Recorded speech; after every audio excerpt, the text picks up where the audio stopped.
स्वागत है आप सबका हमारी खास सीरीज मार्केट मास्टर्स में। आज हमारे साथ एडलवाइज म्यूचुअल फंड के प्रेसिडेंट और सीईओ इक्विटीज त्रिदीप भट्टाचार्य साहब कार्यक्रम में हो रहे हैं शामिल।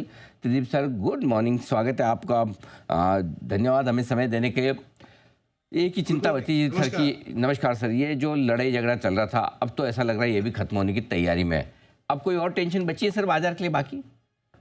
हाँ, सो सही, एकदम आपने क्या बोलते हैं हास्य में कहा, लेकिन बात बिल्कुल सही कहा। एक्चुअली साल के शुरू से एक्चुअली अगर आप देखें तो एक के बाद ऐसी छोटी मोटी तकलीफें आती रही हैं।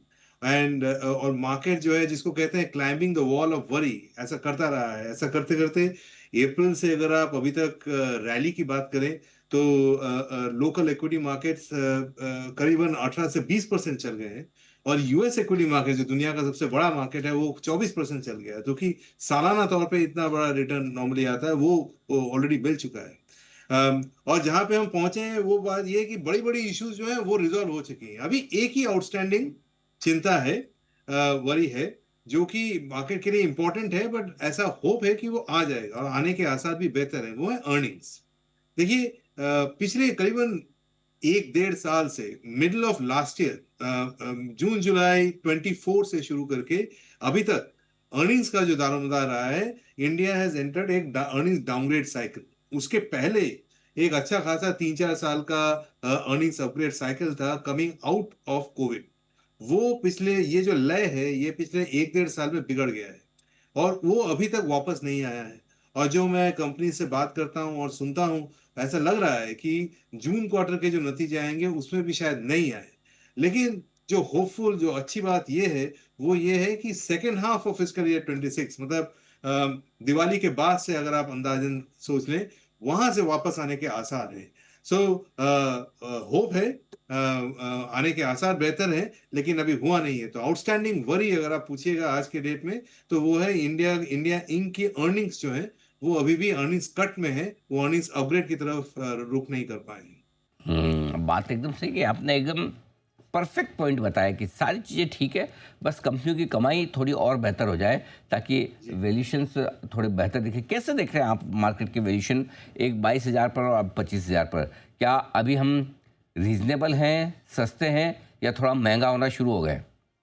जी, सो मेरा मानना ये है कि मार्केट अभी जिसको हम कहते हैं फेयर वैल्यू, अगर आप सितंबर 24 जहां पे पिछली बार मार्केट ने पीक करी थी, वहां के वैल्यूएशंस के साथ कंपेयर करें तो हम विद इन शूटिंग रेंज है। और जब ऐसा होता है और जब अर्निंग्स के आसार अभी भी कुछ दिन आने में हो, तो हमारा मार्केट व्यू जो है वो ये है कि फेयर वैल्यू नियर टर्म, इसमें इसको अंग्रेजी में कह सकते हैं कि प्रेजेंट टेंस फ्यूचर परफेक्ट। सो अभी फिलहाल जो फेयर वैल्यू है यहाँ पे एक टाइम करेक्शन आता दिख रहा है अगले 3-4 महीने में, जब तक कि अर्निंग्स वापस नहीं आते हैं, और फिर हम तेजी पकड़ेंगे। लेकिन ये जो तेजी वाला जो अर्निंग्स एस्टिमेट वापस आएंगे उनको समझना जरूरी है। इसलिए ये जो मार्केट है ये बाय ऑन डिक्लाइंस मार्केट है। इसमें जो कभी जैसे कल करेक्शन आया, पिछले 1-2 दिन में थोड़ा बहुत करेक्शन आने का आया, उसमें उसका एडवांटेज उठाते हुए इन्वेस्टर्स को इन्वेस्ट करने की तरफ रुख करना चाहिए एज बाय ऑन डिक्लाइंस अगले 3-4 महीने से, तब तक कि जब तक कि अर्निंग्स वापस नहीं आते हैं। क्योंकि जो अर्निंग्स वापस आएंगे तब एक अच्छा फ्रेश हाइज की तरफ हम रुख करेंगे।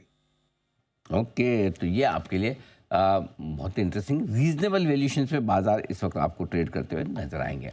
अब आइए बाजार के अब डायरेक्शन की तो हमने बात की, अब निवेश के मौक़ों पर बात करते हैं। एक तरफ ग्लोबल सिनेरियो है, दूसरी तरफ लोकल सिनेरियो है। पैसा कहाँ लगाना ठीक रहेगा इस तरह के बाजार में? कंजम्पशन एज ए सेक्टर मेरे हिसाब से एकदम परिपक्व है एक रिबाउंड के लिए, और उसके चार कारण हैं।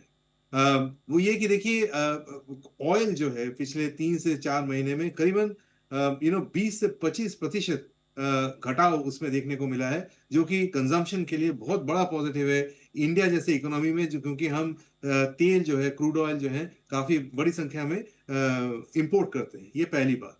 दूसरा, करीबन 50 साल में पहली बार ऐसा हुआ कि 3 महीने के अंतराल में इन्फ्लेशन का जो दर है वो करीबन 100 बेसिस पॉइंट घटा।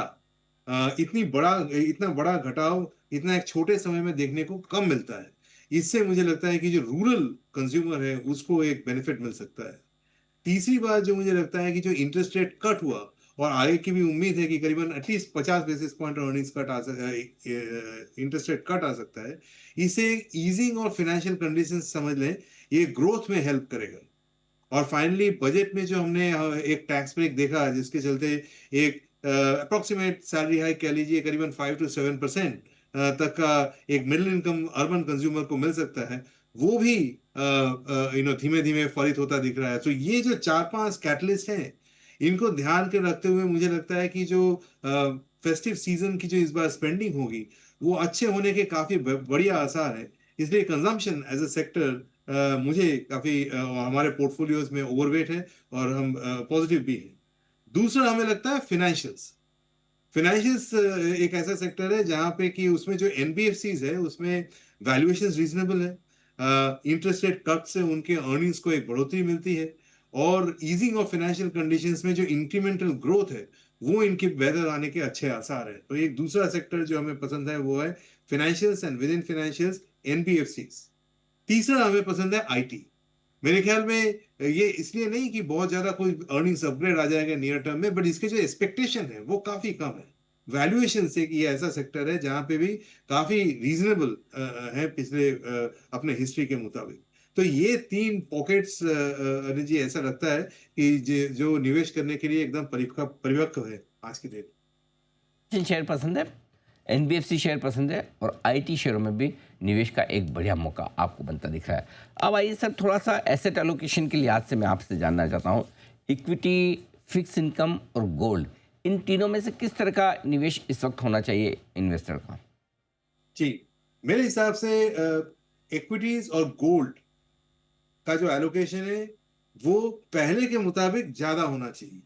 इसका मतलब ये नहीं कह रहा हूं कि आज के आज ज्यादा कर लीजिए, but structural point of view से अगर आप सोचें, जिस माहौल में हम हैं और जिस माहौल की तरफ हम बढ़ रहे हैं उसको इन्फ्लेशनरी कहा जाएगा। देखिए, अगर आप इन सम शेप और फॉर्म यूएस में टैरिफ देखने को मिलता है, बाकी दुनिया के बड़े बड़े देशों में हर जगह एक इंपोर्ट्स के अगेंस्ट में एक टैरिफ का माहौल बना हुआ है।